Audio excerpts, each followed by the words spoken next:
Shalom, bien-aimés frères et sœurs dans le Seigneur. Shalom, peuple de Dieu. Shalom, Église, corps du Christ. Que la paix du Seigneur soit avec vous.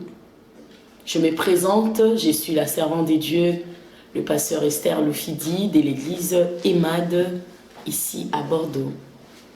Bien-aimés, ce soir, je me présente devant vous, non au nom d'une église, mais au nom du Seigneur, au nom de l'église universelle, corps du Christ. Bien-aimés, nous savons tous que l'église en ces moments est en train de passer dans des tribulations, dans des scandales qui sont en train de frapper toute l'église universelle, en particularité la communauté congolaise. Mais je suis venu, bien-aimé, vous apporter une nouvelle, une bonne nouvelle de la part du Seigneur, à savoir à ce que tous ces scandales que nous sommes en train de voir dans l'église aujourd'hui, bien-aimés, sachez que c'est dans un seul but, celle d'affaiblir la foi de beaucoup, celle d'égarer les âmes du Seigneur. Car nous savons que l'Église est arrivée au temps du soir. Nous sommes au milieu de la nuit où l'époux est censé venir trouver l'épouse, prendre l'épouse pour l'amener avec lui. Mais bien aimés, tous ces scandales qui sont en train de frapper l'Église, le pasteur, les prophètes qui font ceci, les pasteurs qui font cela, bien aimés, mes frères, chers Congolais, journalistes, vous qui êtes en train de dénoncer ces mauvaises œuvres, oui, bien aimés, ce qui se passe au milieu de l'Église, nous devons les condamner. Nous condamnons cela, car cela ne contribue pas à l'avancement de l'œuvre du royaume.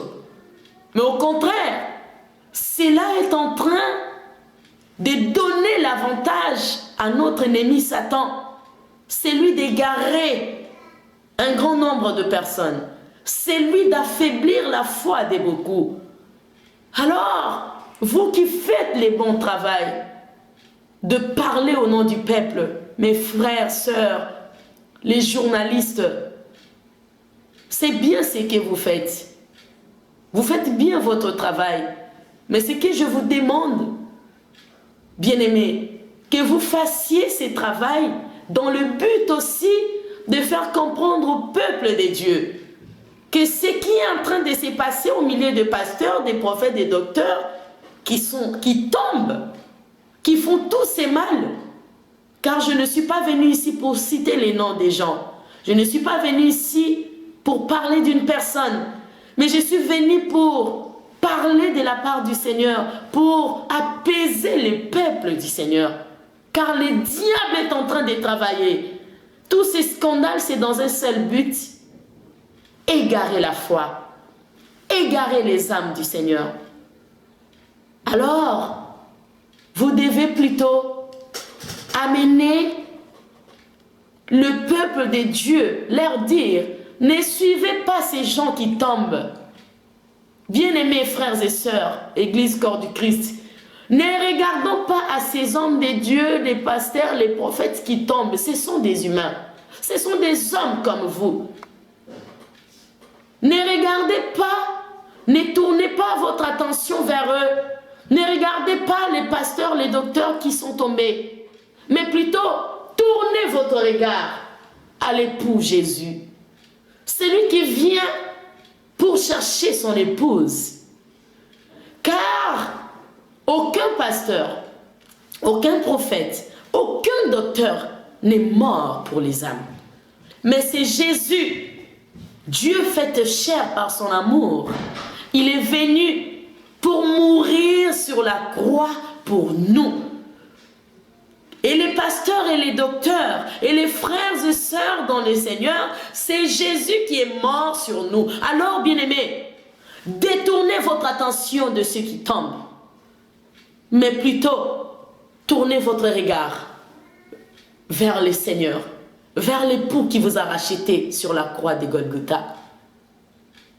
Car, bien-aimés, tout ce qui se passe, c'est dans un seul but, affaiblir la foi de beaucoup, afin que lorsque le pou viendra, comme l'est dit dans Matthieu chapitre 25, à partir du verset 24, lorsque le pou viendra, Église, nous sommes au temps de 5 vierges folles et 5 vierges sages. Tous ces deux groupes devaient attendre la venue de l'époux, mais ils devaient avoir les lampes allumées, afin que lorsque le pou devait venir, qu'ils puissent leur prendre et entrer avec eux dans la salle des noces.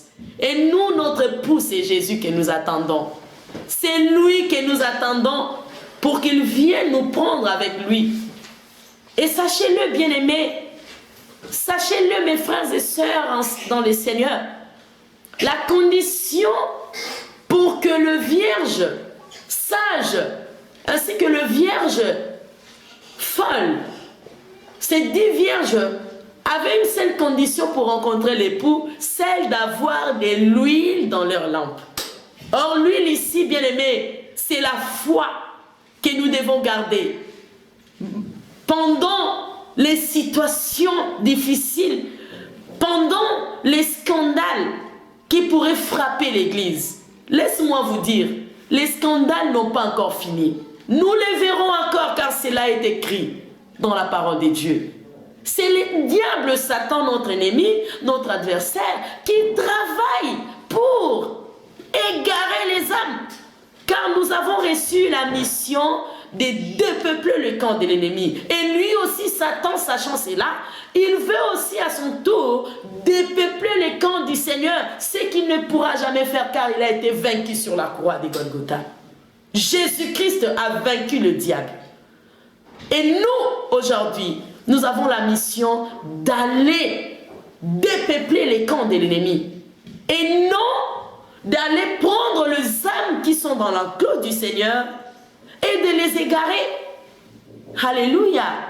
Voilà pourquoi, bien-aimés, nous allons lire la parole pour que vous compreniez que nous sommes arrivés à un moment où nous devons garder nos lampes allumées. Et nos lampes, c'est la foi que nous devons garder. Quels que soient les scandales des hommes qui tombent, bien-aimés, des hommes de Dieu qui ont des renommées qui tombent, bien-aimés, n'affaiblissez pas votre foi. Ne rétrogradez pas. Combien de frères, depuis ces week-ends, d'autres n'ont pas prié, d'autres n'ont pas pu prier, d'autres n'ont pas pu aller dans leurs églises pour adorer. Combien de personnes ont pris les décisions de dire je n'irai plus dans une église? Combien? À cause de ces scandales.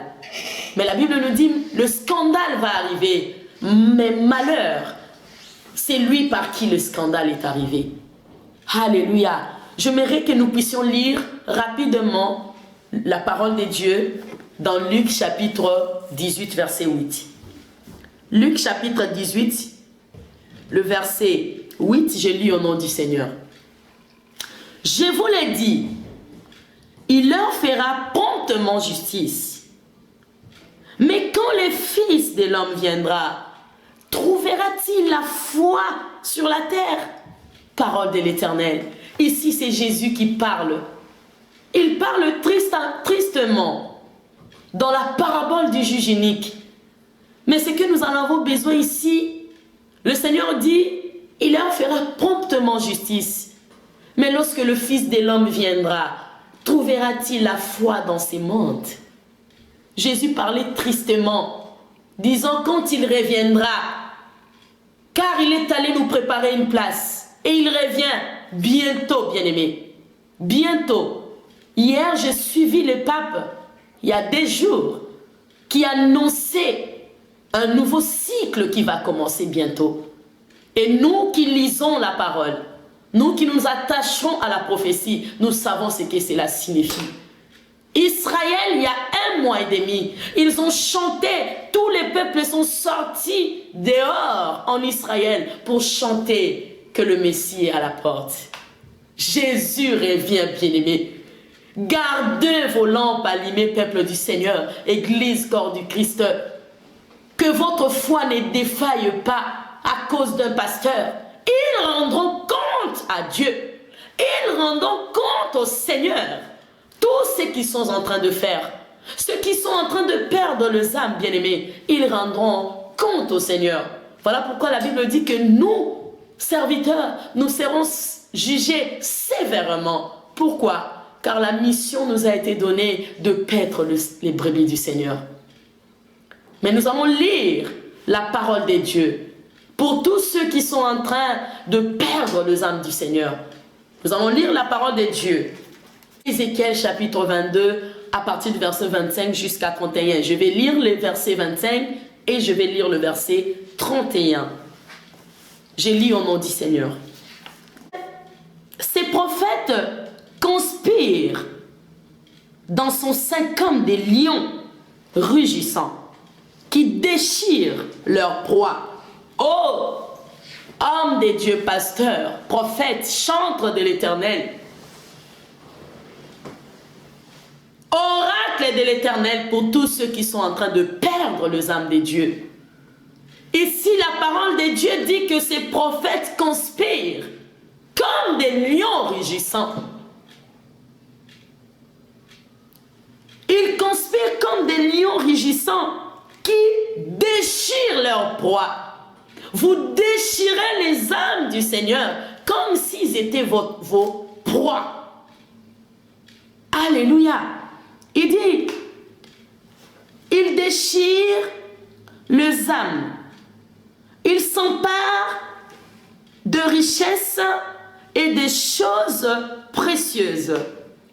Il multiplie les veuves au milieu d'elles. Le verset 26, si je vais lire.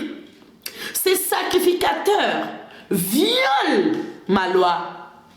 Vous violez la loi de l'Éternel. Vous violez la loi de Dieu. En étant, au lieu de paître le brebis du Seigneur comme le berger, mais vous êtes en train de les égarer. Vous êtes en train de les traiter comme s'ils étaient vos proies. Bien-aimés, le Seigneur dit, ces sacrificateurs violent ma loi et profanent mes sanctuaires. Vous êtes en train de profaner les sanctuaires de Dieu. Ils ne distinguent pas ce qui est saint et de ce qui est profane. Ils ne font pas connaître la différence entre ce qui est impur et ce qui est pur. Vous ne faites pas connaître la différence entre ce qui est pur et ce qui est impur. Ils détournent les yeux de mes sabbats et je suis profané au milieu d'eux. Ces chefs sont dans son sein comme des loups qui déchirent leur proie. Ils répandent le sang, perdent les âmes pour assouvir leur cupidité. Ô bien-aimés, berger du peuple, pasteur, chantre, prophète, docteur, le Seigneur l'Éternel a parlé. Vous êtes comme des loups qui ravagent les peuples de Dieu. Vous profanez les sanctuaires de Dieu. Vous ne faites pas connaître aux enfants de Dieu ce qui est pur et ce qui est impur. Et il dit, dans le verset 27, il dit, vous êtes en train de répandre le sang et de perdre les âmes. Bien-aimés, la Bible dit, une âme sauvée, c'est une fête au ciel. Mais combien des âmes vous êtes en train de perdre à cause du scandale, Voilà pourquoi, peuple de Dieu, Dieu a établi le pasteur, le docteur, le prophète, les évangélistes, les apôtres dans les églises pour qu'ils soient comme de brebis, comme de bergers, afin qu'ils paissent les brebis du Seigneur. Mais si, bien-aimés, nous ne faisons pas le rôle par lequel nous avons reçu la vocation et que nous sommes en train de perdre le brebis du Seigneur, écoutez, le Seigneur a dit dans le verset 31, je vais vous le lire. Dans le verset 31, il dit, « Je répandrai sur eux ma fureur. Je les consumerai par le feu de ma colère. Je ferai retomber leurs œuvres sur leur tête, dit l'Éternel, dit le Seigneur, l'Éternel. » Alléluia. Si nous aimons le Seigneur, le Seigneur Jésus-Christ, si nous aimons le Seigneur, si nous pensons à l'œuvre de la croix, le Seigneur, avant de partir, il a dit à Pierre, « Pierre, m'aimes-tu? Paie mes brebis. Pierre, m'aimes-tu? Paie mes brebis. Pierre, m'aimes-tu? Paie mes brebis. » Paissons les brebis du Seigneur. Paissons les brebis du Seigneur, car le Seigneur lui-même, il est le bon berger. Il est le bon berger. Il prend soin de son Église. Ne soyons pas des scandales pour les peuples de Dieu. Répentez-vous, bien-aimés, sinon la colère de Dieu. L'Éternel a dit, l'Éternel a parlé, il répandra sa fureur sur ceux qui sont en train de perdre ses âmes. Que Dieu vous bénisse. Si l'Éternel permet, s'il me donne une parole, je reviendrai pour la porter à l'Église du Seigneur. Shalom, shalom à tout le monde.